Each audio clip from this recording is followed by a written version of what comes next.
রাজশাহী বিশ্ববিদ্যালয়ের ছাত্র সংসদ নির্বাচন ঘিরে ক্যাম্পাস জুড়ে ব্যাপক উৎসাহ উদ্দীপনার মধ্যে শেষ হয়েছে মনোনয়নপত্র দাখিলের সময়সীমা।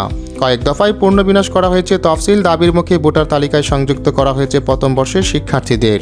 এতে আনন্দের উদ্দীপনায় নতুন মাত্রা যোগ করেছে রাকসু নির্বাচনে। আমরা জীবনের প্রথম যৌবনেরও প্রথম ভোট দিতে পারতেছি। এর আগে 15-16 বছর আমরা ভোট দিতে পারি নাই। জাতীয় নির্বাচনের আগে এই নির্বাচনটায় আমরা অংশগ্রহণ করতে পারতেছি। অ্যাজ আ ভোটার হিসাবে এটা আমাদের জন্য অবশ্যই গর্বের বিষয়। তবে শঙ্কা আর আশঙ্কা কিছুতেই পিছু ছাড়ছে না নারী প্রার্থীদের। সাইবার বুলিং, বডি সোলিং সহ নিরাপত্তাহীনতার অভিযোগ রয়েছে তাদের।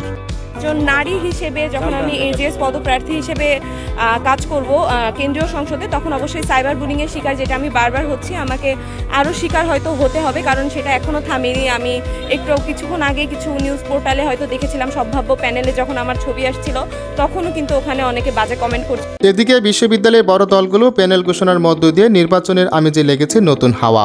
বৈচিত্র্য প্যানেলের প্রার্থীরা শীঘ্রই শুরু করবেন নির্বাচনের প্রচারণা। নির্বাচন কর্মকর্তা বলছেন, সকল শঙ্কা আর আশঙ্কা কেটে গিয়ে এবার ঘোষিত সময় অনুযায়ী 25 সেপ্টেম্বর হবে রাকসু নির্বাচন।